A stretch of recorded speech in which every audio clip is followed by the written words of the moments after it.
Okay, yesterday, during a Bloomberg town hall, former President Donald Trump falsely claimed that there was a peaceful transfer of power after the 2020 election. During the town hall, Trump also alluded to weaving when going off the topic from the interviewer's questions. I want to bring in CBS News campaign reporter Libby Cathey, who is following the Trump campaign for us.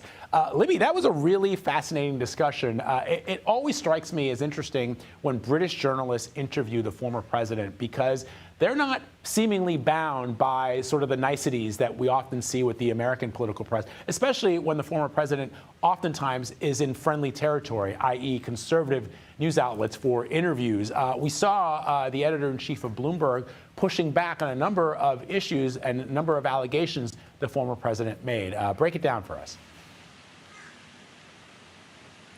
Yeah, good morning, Vlad. Yesterday in Chicago, Trump sitting down with that reporter and really being quick to insult him when he did not like the questions. This happens a lot with American media, too, so British press getting a little taste of that.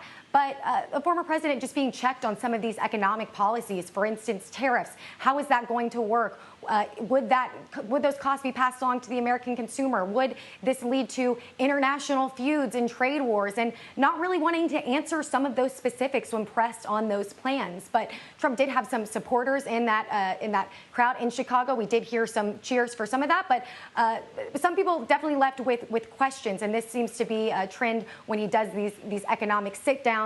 This happened in Detroit. This happened in New York. But he says that tariffs are the solution. And really, when he gets questioned on some of those specifics on economic policy, he pushes back because he believes he is right. We've heard Trump say Trump is always right. So we'll see if he continues to sit down on those economic policies, but definitely doing more town halls with voters in the 20 days to come, Vlad. Yeah, there was that moment where Mr. Micklethwait said that the math, it was simple math. Trump bragged about how good he was at math. And then there was a really remarkable moment where he called the governor of California a derogatory name, and he was corrected. And I thought it was telling that the former president said he's rarely, if ever, corrected when he uses that slur on Governor Newsom. So what are we hearing about this town hall that he's participating in Florida today with Univision?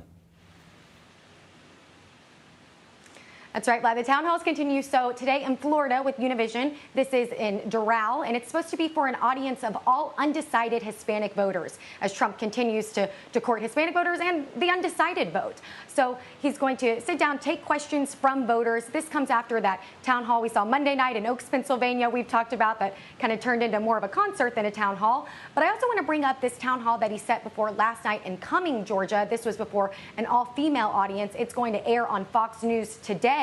And he was asked about that comment about enemies being from within that he made over the weekend. We've talked about it on your show. Harris Faulkner kind of gave him the chance to walk it back, and he really doubled down on this. He was asked about Vice President Kamala Harris's criticism of that line, saying this is unchecked power, this is unhinged. Trump said, well, I thought it was actually a rather nice presentation, kind of flippantly, before doubling down and saying, well, they are enemies from within. They're fascists, they're Marxists. This is what he said. And he brought up Adam Schiff by name. He brought up the Pelosi's by name, made it very clear that he was talking about Democrats here and not about protesters or immigrants or something else, as Republicans have tried to clean up in coming days. So we'll see if he's asked about that comment again here in Doral. I also imagine he could be asked about abortion rights, with that being on the ballot here in Florida. But with 20 days to go, taking questions from undecided voters, these are not going to be some of the Trump supporters and vetted questions that we hear at Trump campaign town halls. This is put on by Univision, as you mentioned. So we will see if he gets any really interesting questions, and we will be here to report it for you, Vlad. I know you will. It's so fascinating to me, Libby. You know that expression, saying the quiet parts out loud. I don't even think there are any more quiet parts as it relates to the former president. He's just really going all in on some of those things that he's saying, even in a friendly news organization like Fox News, where they try to help him, giving him a sort of an out, and he doubles down. All right, Libby Cathey reporting for us this morning. Thank you, Libby, as always. We appreciate it.